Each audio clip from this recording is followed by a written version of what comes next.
अख्तर अली ने बड़े पैमाने पर भ्रष्टाचार, सरकारी धन की अनुचित उपयोग, इस्तेमाल किए गए खतरनाक जैव चिकित्सा अपशिष्ट की बिक्री और मौद्रिक लाभ के लिए अधिकारियों के तबादले के दावों की पुष्टि करने के लिए दस्तावेजी सबूत दिए थे।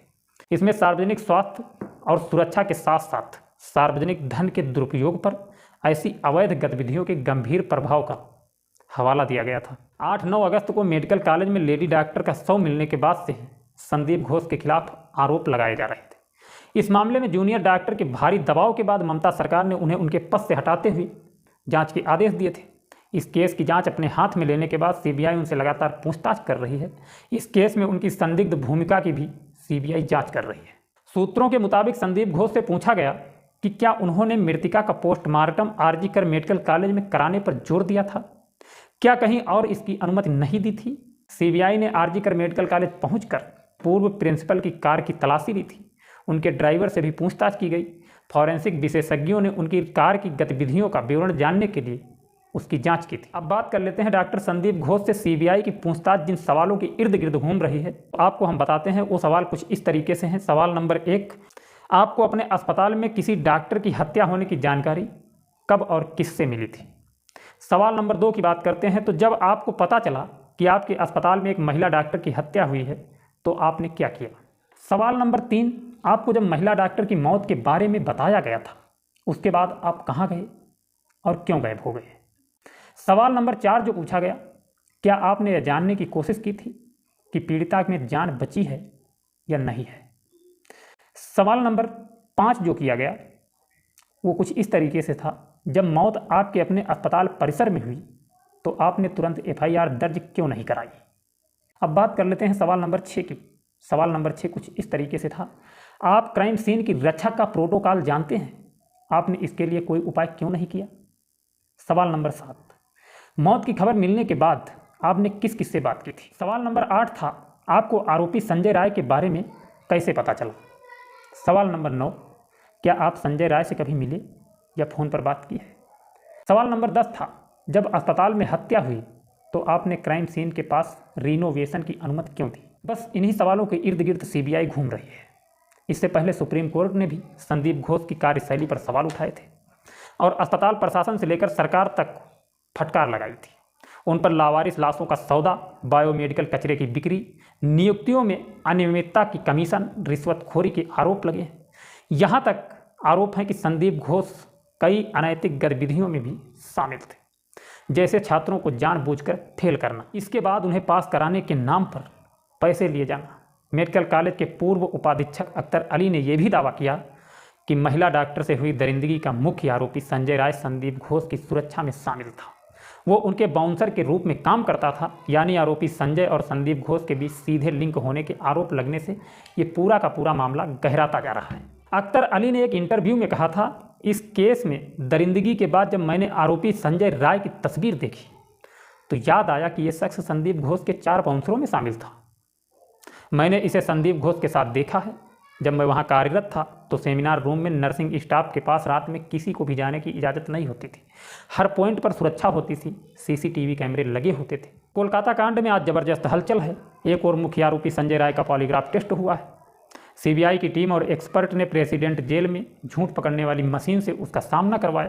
करीब 4 घंटे तक चले इस टेस्ट के बाद सीबीआई की टीम जेल से बाहर निकल गई।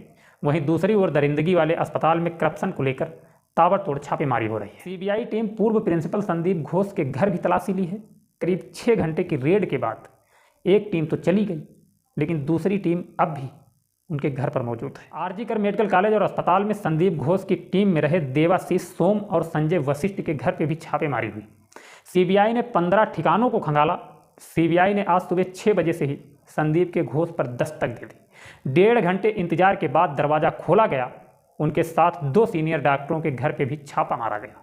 मेडिकल कॉलेज के पूर्व वाइस प्रिंसिपल अख्तर अली की शिकायत पर केस सीबीआई को सौंपा गया था। इस तरह से कोलकाता रेप और मर्डर कांड की जांच अब गहरी होती जा रही है। जिस लेडी डॉक्टर का रेप करके कत्ल किया गया उस केस की जड़ें और कई जगहों पर मिल सकती हैं। वो मामले खुलकर सामने आ सकते हैं जिनका नाता इस डॉक्टर के कत्ल से हो सकता है। ममता सरकार ने धांधलियों की जाँच के लिए एसआईटी बनाई थी, लेकिन हाईकोर्ट ने कहा ये मामला भी सीबीआई को जांचना चाहिए और अब रविवार से सीबीआई एक्शन के मूड में है। सीबीआई ने ताबड़तोड़ 15 जगहों पर छापेमारी कर दी। हर जगह तलाशी हो रही है। संदीप घोष पर करप्शन के कई बड़े संगीन आरोप हैं। 2 बार उनका ट्रांसफ़र भी हुआ था, लेकिन रसूख के बूते वो आरजी कर अस्पताल में ही बने रहे। सीबीआई से पहले करप्शन और वित्तीय धांधली की जांच का काफ़ी कुछ काम एसआईटी ने कर दिया था, लेकिन कोर्ट के आदेश के बाद उसे वित्तीय धांधली के सबूत और दस्तावेजों पर सीबीआई को सौंपना पड़ा। हाईकोर्ट ने मामला जिस तरह से सीबीआई को सौंपा है, उससे कई सवाल पैदा हो रहे हैं। मसलन, क्या अस्पताल में ऐसा कुछ गलत हो रहा था जिसकी जानकारी पीड़ित लेडी डॉक्टर को थी? क्या अस्पताल की धांधली को छुपाया जा रहा था? क्या राज खुलने के डर से लेडी डॉक्टर को रास्ते से हटाया गया? क्या अस्पताल की धांधली का इस रेप और मर्डर केस से कोई गहरा नाता है? सारे आरोपों के केंद्र में रहे संदीप घोष से 100 घंटे से ज़्यादा की पूछताछ हो चुकी है। देश को झकझोर देने वाले इस कांड की जांच में जुटी सबसे तेज तर्रार जांच एजेंसी सीबीआई के लिए एक पेचीदा केस है। इसलिए सीबीआई को सच की तह तक पहुंचने के लिए झूठ पकड़ने वाली मशीनों का सहारा लेना पड़ रहा है। आज इस केस में सबसे बड़े आरोपी संजय राय का पॉलीग्राफ टेस्ट किया गया। इससे पहले शनिवार को इस केस में 6 लोगों का पॉलीग्राफ टेस्ट कर लिया गया था, जिसमें सबसे बड़ा किरदार इसी अस्पताल के पूर्व प्रिंसिपल संदीप घोष का है। पहले शनिवार को ही संजय राय का पॉलीग्राफ टेस्ट किया जाना था, लेकिन कुछ तकनीकी खराबी के कारण पॉलीग्राफ टेस्ट नहीं हो पाया। संजय की वकील का कहना है कि वो पॉलीग्राफ टेस्ट के लिए इसलिए तैयार हो गया क्योंकि उसने कुछ नहीं किया है। हालांकि पुलिस के हवाले से खबरें आ रही थी कि उसने अपना गुनाह कबूल कर लिया है और खुद को फांसी देने की बात कह रहा है, लेकिन उसकी वकील पुलिस के दावे को ठुकरा रही है। संजय राय वो किरदार है जिसके जवाबों के जरिए इस पूरी गुत्थी को सुलझाने में सबसे बड़ी मदद मिल सकती है। पुलिस अब तक संजय राय के खिलाफ कई सारे सबूत जमा कर चुकी है। इसमें कुछ मौके से जुटाए गए सबूत तो कुछ तकनीकी सबूत। शनिवार को ही सीबीआई ने संजय राय की बाइक को भी जब्त कर लिया। इसी बाइक से वारदात की रात संजय राय अस्पताल से निकला था और घर जाकर सो गया था। दावा है इसके खिलाफ मजबूत सबूत है। 8 और 9 अगस्त की दरमियानी रात को अस्पताल में जाने की उसकी हर तस्वीर कैद है।